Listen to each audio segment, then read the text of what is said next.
the mindset of a winner, which is a winner does more than expected every single time, no matter how they feel, no matter the circumstances. A winner shows up 10x times more than the average person. A winner has these unreasonable expectations of himself. A winner knows that he's destined for greatness. And no matter how many people around him tell him to slow down, be careful, watch out, that's too risky. You don't have the genetics, the DNA, the money, the mind, the brain power for that. A winner locks onto their fucking goals and keeps going. Two forms of pain. Pain that breaks you and the pain that changes you. The pain that destroys you isn't this shit. It's later in life knowing you could have been more. And all that's left is you and the fucking mirror and tears of a possibility left that you allowed to die. Own your fucking life, guys. You get every opportunity. There's no excuse not to be the hardest motherfucking worker in the room. In all your endeavors, schoolwork, the gym, your career, your relationship, your name's attached to it. It's gotta mean more than anything. That's your name. It's all you got. There's no excuse for not being the hardest worker. Yeah, someone might be bigger, stronger, faster, quicker, younger, whatever else. But there is no excuse to not be the hardest fucking worker there. And when you believe that you have the ability to do something, that the life that you're living right now is going down this direction, you fucking hate where it is. There is nothing else to do but to change direction. A belief that I cannot go that way anymore. I gotta go this way.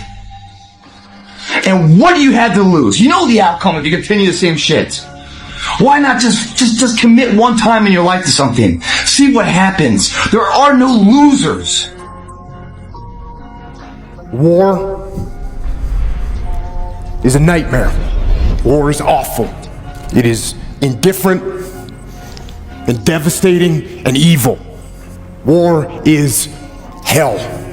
But war is also an incredible teacher, a brutal teacher. And it teaches you lessons that you will not forget. In war, you are forced to see humanity at its absolute worst. And you are also blessed to see humanity in its most glorious moments. War teaches you about sorrow and loss and pain. And it teaches you about the preciousness and the fragility of human life. And in that fragility, war teaches you about death. Welcome to the pain zone. It's where we live. If you don't have the mindset that you're the best ever, you failed already. Oh, I just don't feel like working. Then fucking lose.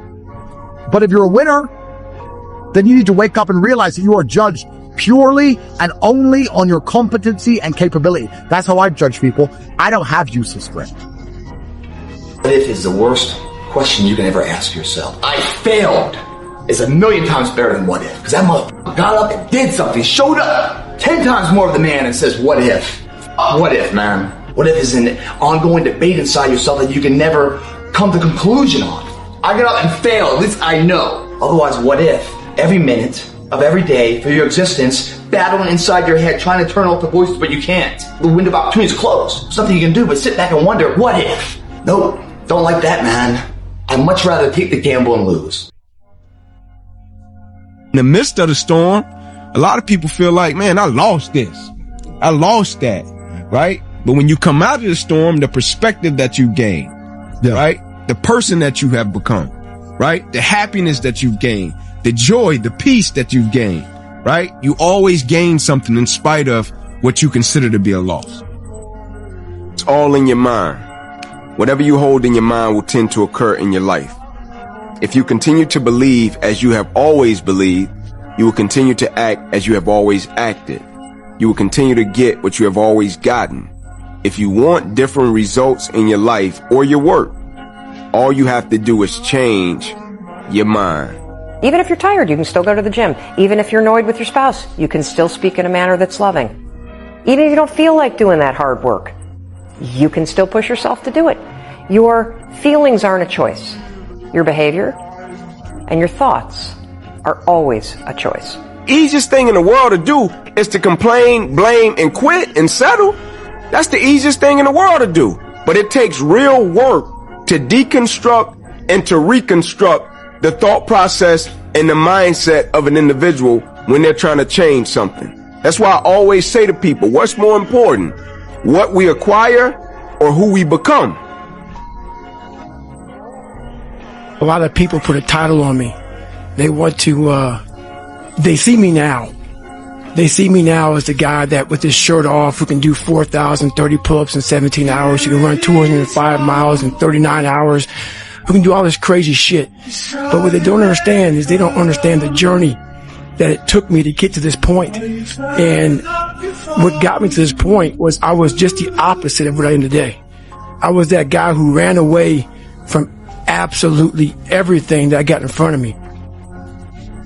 The one mentality that you must have in life is that regardless of what's in front of you, you still must grind. I'll never be a professional athlete, but still I grind. I fail at most things I do, but still I grind. I don't want to do half the shit I do, but still I grind. We are all being tested in life. While my test is different than yours, you will be tested. And how you face that test and how you overcome that test determines the rest of your life. Make something very clear. I'm Top G, I'm Andrew Tate. I have hundreds of millions of dollars. I've been to every country on earth. I have beautiful children who love me. I have every car you can name, 52 of them. I have diamond watches, I have mansions, I have my own jet. I have everything, and I'm from the same school you are from. Nothing ever held me back. That because I'm brown, because I'm from a council estate, I'm not going to do well. I didn't listen to any of them. I knew who I was going to be, and I got up and I worked hard to make it come true. You ain't never gave 100%. And in order to knock on the door 100 times, you're going to have to get 120. Get up out of here. You can't do this. And you're going to have to fight and fight and fight and fight. And most of you won't be successful, not because you can't do it, but you can't outlast your old you long enough to get to your new. So I had to realize I was delusional. I thought if you were a good person and you do right by people, that people will take your kindness and give you kindness back.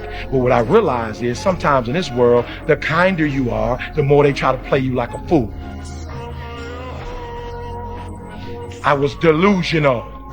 I'm nice to you, you nice to me. Don't always work like that. Sometimes it's nice to me and I take advantage of you. So some of y'all, you delusional. I just need you to do me a favor. When you are delusional, you can never get the outcomes you want because the premise in which you're operating from is a lie. So you got to work from truth. And some of us don't want to deal with truth because it's so difficult. E.T., you dropped out of school. E.T., you grew up in a certain community. In order for you to be able to do what you need to do like a Tony Robbins, there's some things that you don't have in your arsenal that if you can just admit you don't have it in your arsenal, then you can go get it. But until you admit that you don't have it, you'll never be able to do it.